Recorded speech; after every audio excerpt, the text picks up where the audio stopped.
Hello guys, कैसे हैं आप सब। आई होप सभी लोग अच्छे होंगे। तो मैं हूं Sami Kumar. Once again I have come up with new topic, that is second application of dimensional analysis. तो आज हम लोग second application of dimensional analysis पढ़ेंगे, जो है कन्वर्जन ऑफ यूनिट्स। इससे पहले की क्लास में हमने चर्चा किया था first application of dimensional analysis, that was checking correctness of an equation. और आज हम लोग डिस्कस करने वाले हैं second application of dimensional analysis, this is conversion of unit. ठीक है, this is conversion of units. ये कन्वर्जन ऑफ यूनिट्स क्या है? जब हम किसी भी फिजिकल क्वांटिटीज की यूनिट को एक स्टैंडर्ड से, एक सिस्टम से दूसरे सिस्टम में कन्वर्ट करते हैं without changing its actual value, तो this process is called conversion of unit. Clear है? Okay, let us define it. The process of changing the units of any physical quantity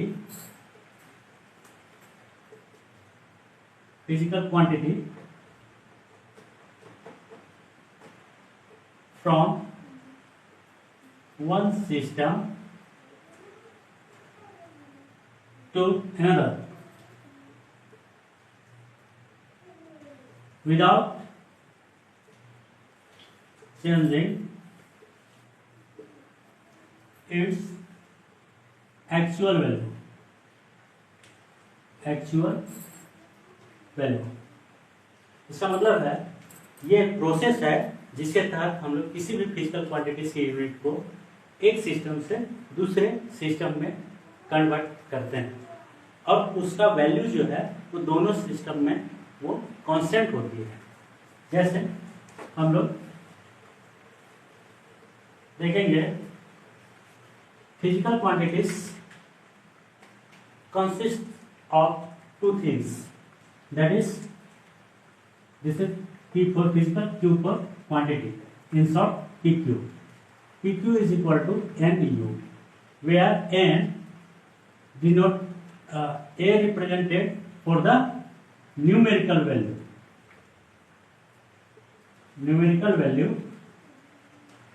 and U for units of the quantity। तो यहाँ physical quantity जो होती है वो हमेशा दो चीजों से बनी होती हैं। एक जो है न्यूमेरिकल वैल्यू उसमें इंक्लूड होती है, और यू फॉर यूनिट्स, और इनकी जो यूनिट्स होती है वो इंक्लूड रहती है। क्लियर है? तो जो यूनिट्स हम लोग को गिवन रहती है, जिसे कन्वर्ट करना होता है दूसरे यूनिट में, तो जो गिवन यूनिट होती है उसे हम लोग N1 U1 की तरफ डिनोट करते हैं, और जो वैल्यू हम लोग को कन्वर्ट करनी होती है उसे N2 U2 में रखते हैं। अब यहाँ वैल्यू जो है कन्वर्जन की बात हो रही है, तो एक सिस्टम से दूसरे सिस्टम में, जैसे सपोज किसी भी फिजिकल क्वांटिटीज की यूनिट हमें MKS में दी हुई होती है, उसे हम लोग को CGS में कन्वर्ट करना हो सकता है, या फिर यूनिट CGS में दी हुई है तो उसे MKS में कन्वर्ट करना होता है। तो यही है कन्वर्जन ऑफ यूनिट्स। और देखना यह है कि N1 U1 always to be equal to the N2 U2। मतलब ये हुआ कि N1 U1 का जो वैल्यू है वो कन्वर्जन के बाद भी N2 U2 का वैल्यू वही रहेगा, सेम रहेगा, कांस्टेंट होता है। इसे हम लोग एक और तरह से समझ सकते हैं। सपोज 1 मीटर जो होती है वो 100 सेंटीमीटर के इक्वल होती है। अब यहाँ 1 मीटर जो है ये MKS है, MKS सिस्टम। MKS मतलब metre kilogram second, and 100 centimetre जो होती है वो CGS यूनिट है। CGS unit centimetre, gram and second. तो देखिए यहाँ पे भी जब हम लोग 1 मीटर को कन्वर्ट करते हैं other system of like CGS में, तो भी ये दोनों आखिर क्या है, इक्वल ही तो है। 1 metre is equal to 100 metres, 100 centimetres. तो इस तरह से हम लोग देख सकते हैं कि आफ्टर कन्वर्जन जो वैल्यू होती है, जो यूनिट्स होती है, उसमें कोई चेंजिंग नहीं होती है, वो ऑलवेज कांस्टेंट होती है। क्लियर है? ओके। तो इस तरह हम लोग देखेंगे कि suppose the dimension of mass, length and time in one system is m, इसको चूंकि गिवन वैल्यू रहेगी तो यहाँ 1 से हम लोग डिनोट करते हैं, m to the power a, L1 to the power b and T1 to the power c। यहाँ a b c जो है वो डायमेंशन है। तो जब ये वैल्यू हमने अज्यूम किया कि किसी मास, लेंथ एंड टाइम का डायमेंशन ये है, गिवन है, तो इसे हम लोग को नेक्स्ट मतलब अदर सिस्टम में कन्वर्ट हम लोग इस तरह कर देंगे। और करेंगे तो क्या लिखेंगे, तो इसको चूंकि ये गिवन रहेगी तो इसे n1 u1 is equal to लिख सकते हैं m1 l1 एंड t1 अपन like m to the power a, l to the power b and t1 to the power c, like this.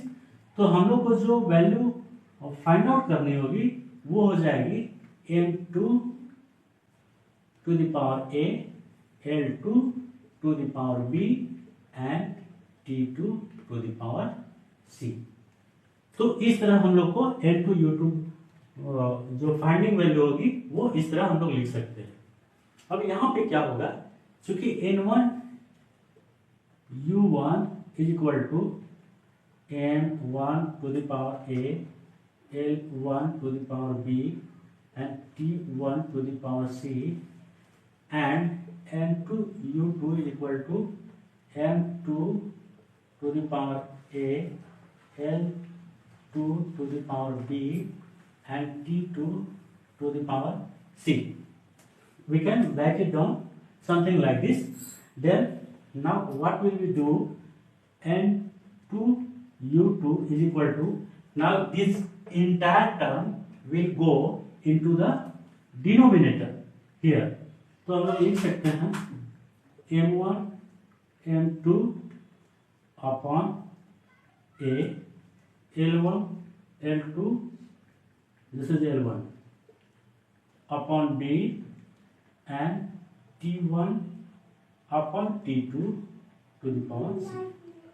So dear students, now we have got this formula through the which we can find we can convert the unit of any physical quantities from one system to another system.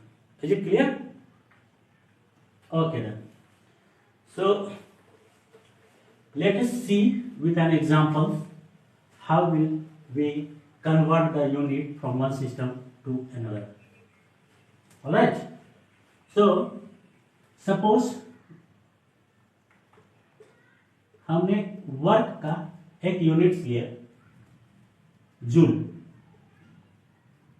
Work की unit क्या होती है, joule, और अर्ज भी होती है। अब देखना यह है कि जूल जो होती है वो एमकेएस में होती है। एमकेएस को आप समझ सकते हैं कि ये लार्जर स्केल होता है, मतलब बड़ा पैमाना है। MKS metre kilogram second, while in CGS we call it erg. ठीक है, तो यहाँ सीजीएस में अर्ग कहा जाता है जबकि एमकेएस में जूल कहा जाता है। तो हम लोग को चूंकि as all we know dimension of work is m l square t to the power -2। ये होती है dimensional formula of work ml square t to the power -2 होती है बच्चों। Are you getting my point? So what we have to do now, we have to convert these units into another systems. So what will we do? So we can write it down like this: N1 U1 is equal to M1 L1 to the power 2 and T1 to the power -2, and M2 U2 is equal to, we can write it like M2 L2 to the power 2 and T2 to the power -2. So something like this we can write it down as a N2 U2. So now what we have to do, this entire term will go into the denominator. तो अब हम लोग क्या करेंगे, यहां से हम लोग थोड़ा मिटाना पड़ेगा,